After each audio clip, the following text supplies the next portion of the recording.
What is going on, everybody? It's been a minute. I know. I said I was going to film more and more, and that kind of stopped. My wife started working again, and I have to do the dad duty stuff. So, watching the kids, trying to do work, drop the kids off from school, be home when they pick them up, dinner, all that other fun parental stuff.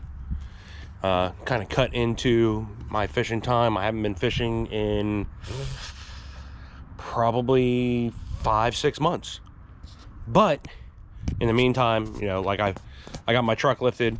I've been doing some other things, and the latest thing that I did, and I'm really excited about this, is we are going to be fishing the Slay Nation Small Vessel Series this year, and we have a new toy.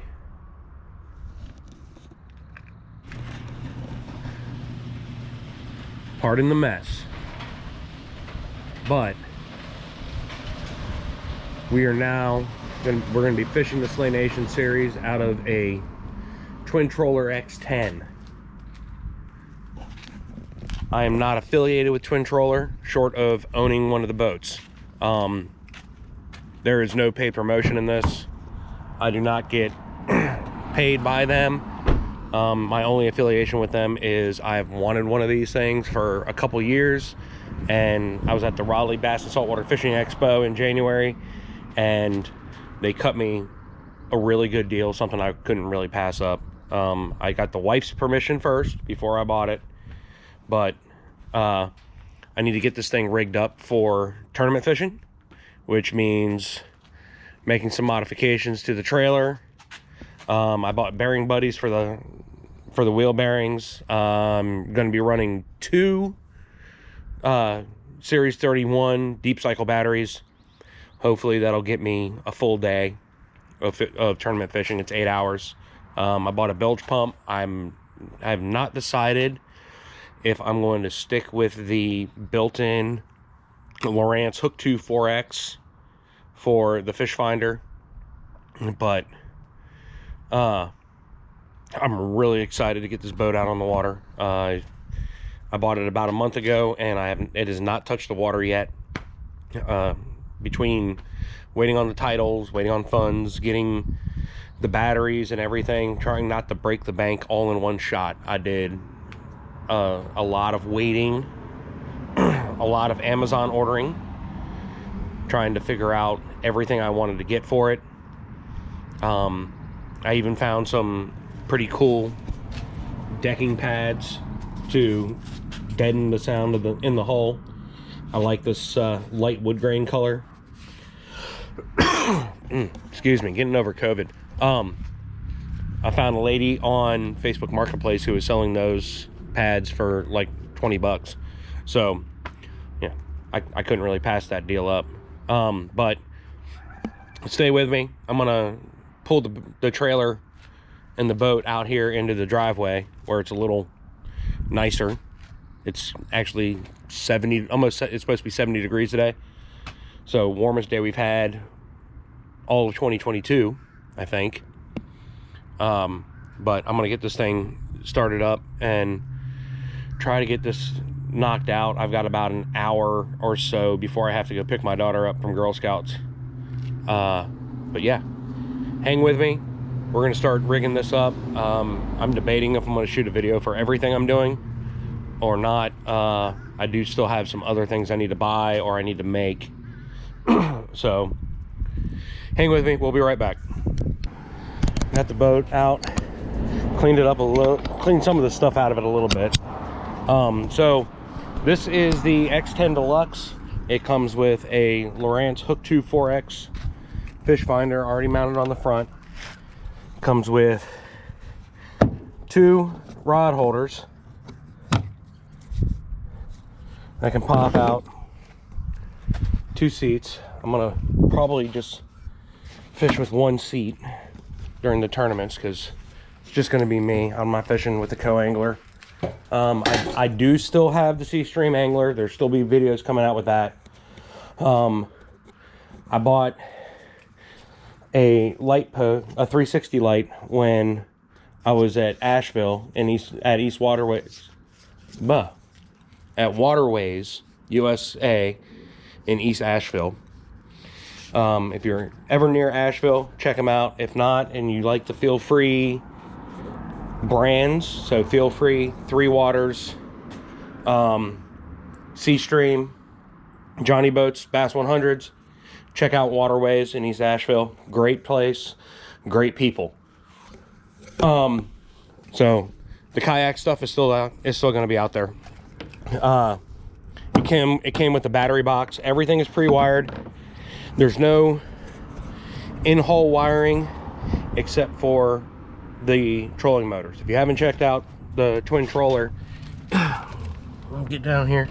There are the trolling motors, and there goes a piece of paper from the floor mats. The trolling motors are recessed in the hull. It's two 45-pound trolling motors, so 90-pound total, which equates to about 1 horsepower. Super fast, 1 horsepower.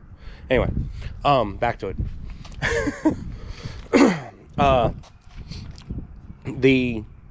I think the coolest part about this is when you first put the twin troller in the water, the first thing you have to do is you push forward on the 2 pedals. Nothing's plugged in, so you push forward on these, and the recesses that the trolling motors are in fill up with water, and it creates a reverse suction. So the boat is literally sucked to the water.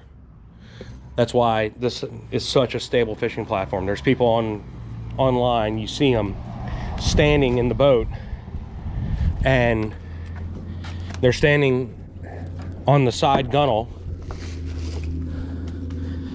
and the boat is tipping a little bit, but it doesn't tip over. So it makes it a super stable fishing platform, which is good because I'm a klutz. But my plan today, for right now, is to check all the connections. This is my first battery here.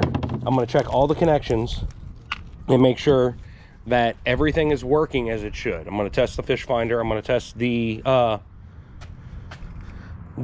pedals to ensure that the trolling motors are working. Then I'm going to run this second battery to the first battery in a parallel run. Anyway, let's say they're 100 amp hour batteries. If I run these 2 batteries in parallel, then I'll have 12 volts, 200 amp hours. So that'll give me a longer time that I can stay out on the water without having to worry about draining all the battery. So first things first, let's start pulling caps. This is the fish finder positive, the fish finder negative, and I just bought some wing nuts I put on here.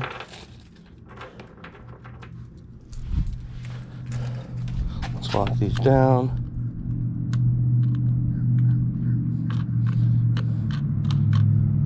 And when I'm done, after I have all the connections made, what I'll do is I'll go through and I'll spray this with some anti-corrosive spray, which I think right now is in my wife's car. So it's not here. But I just want to, I've seen some videos where some people were saying that the fish finder didn't work when they first got it.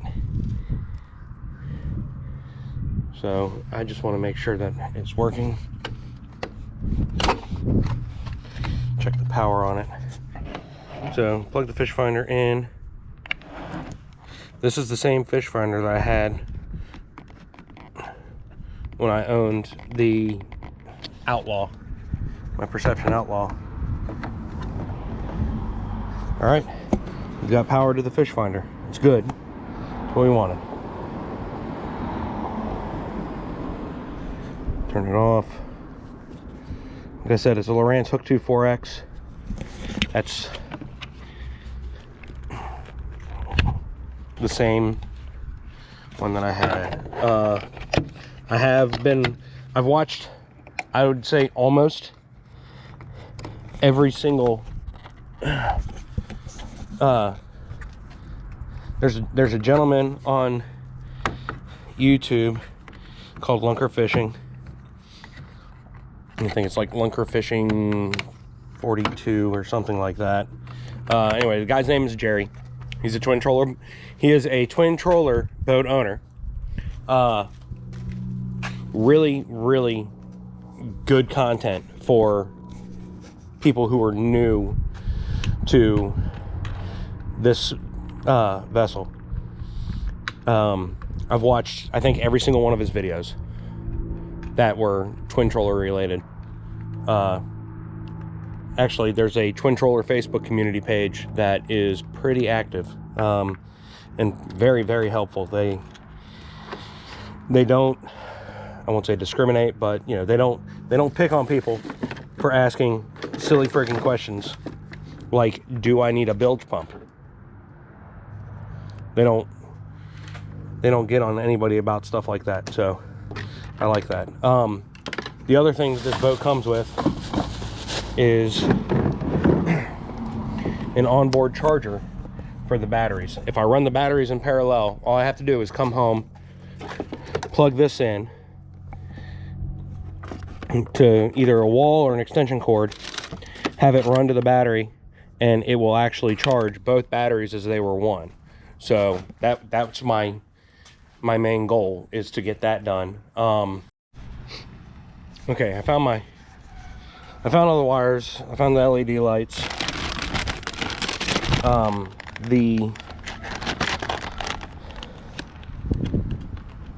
The reasoning behind and for my thought process with these LEDs is they're supposed to be really, really bright. The downside is, oh wait, hold on. Oh, they have a red and a black. Okay, so I need to figure out if my Naqua adapter actually has a red and black, but I'm not going to screw these in because it gives you some 3M tape on the back. I've got some 3M tape left over from when I did the Kydex keel guards on my Seastream Angler. So I'm going to 3M these to the front of the boat, so it'll kind of look like that. Red on the left, green on the right of the bow. So that way I can run this legally at night. I just hooked up all the batteries, or the 2 batteries. I'm gonna go through and clean all that stuff up. But more important for me is I was looking at this trailer and they didn't heat shrink any of the wiring connections. They heat shrink them back there, but like over here, and oh, they did. Okay, why did I thought I'd seen one. Okay, yeah, those are, they're not heat shrink, but they're sealed. Okay, so I don't have to worry about that. All right.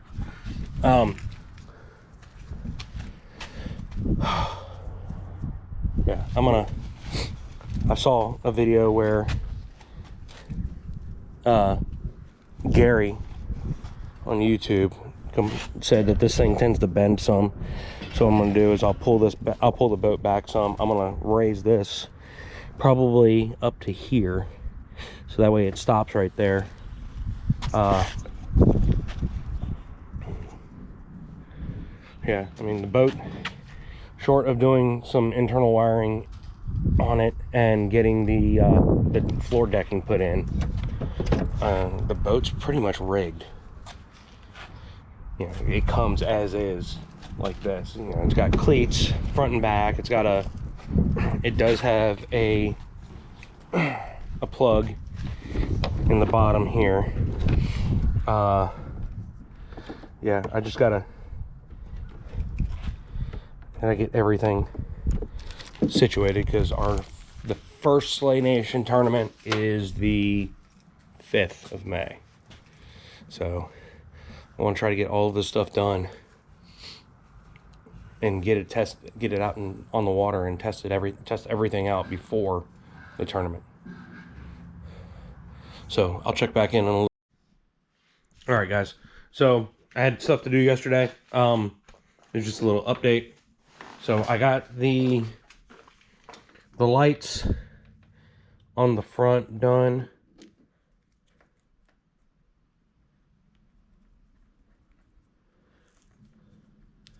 And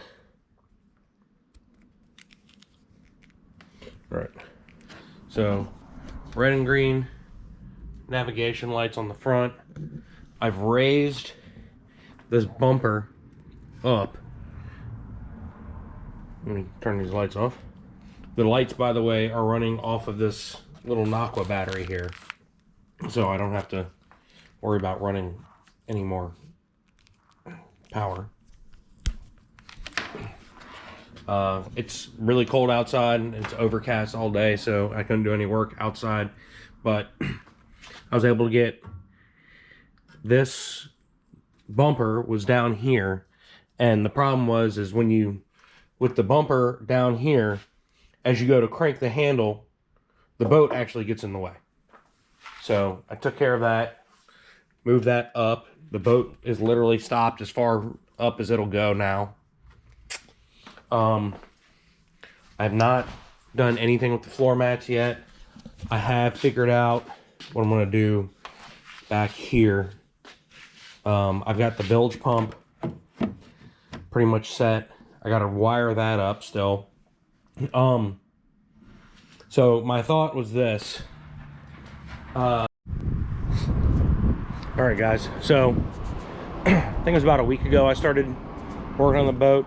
I think I've pretty much got it dialed in and done. I decided to use some Kydex here. And yeah, I know it looks like it moves a lot, but it's 3M taped in on both sides. Got everything wired up. Bilge pumps here. My whole goal was to do all of this without having to drill holes in the boat, and so far I've been successful. So there's this piece of Kydex. There's two pieces below it that are silicone together. These screws are actually siliconed in because for some reason they send you a switch but no nuts and bolts. They're screws, but they're not self-tapping screws. So you have to drill a pilot hole and then screw them in. So I've got some silicone going around here to seal it. I've got two flat pieces of Kydex about like that. And then over here, to help reinforce the side, I bent some spare pieces around. And then I have a small piece that probably sticks out about this much out to about here on this side that goes across to kind of reinforce that corner. I cut the deck padding to be able to fit it in, and then this morning I came in here and I cut some of the additional the excess here off. It doesn't look that great, but it's okay. That way I can actually move the steps or the pedals forward and backward in the hull. The lights are done. I moved this arm. It was originally down here, and when you went to crank it, wow, that's really crooked, Andy. When you went to crank it, the handle got in the way. So I think the plan for today is the wife and kids are gonna follow me. We're gonna go out to Wake Forest Reservoir and test this out. I think the daughter wants to go on it too. So I will be back, and the next time you see me, I'll be on the water and hopefully dry. All right, guys, we are out at the res. It's a pretty nice day out, say high 50s maybe. Got the boat in the water. Towing this boat is really easy. Backing it up is pretty easy in the 4Runner.